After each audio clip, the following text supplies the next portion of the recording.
Hello everyone! In this quick video, I'll show you how to change your debit card on Robinhood. First, open the Robinhood app and log in to your account.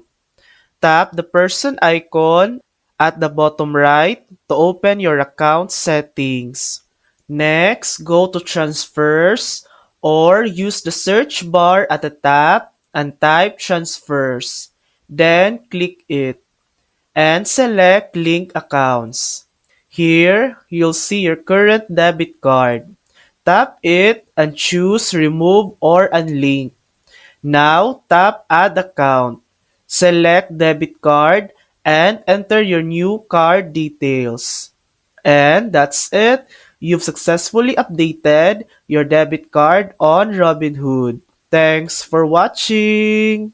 If this video helped you, please like and subscribe for more helpful tutorials.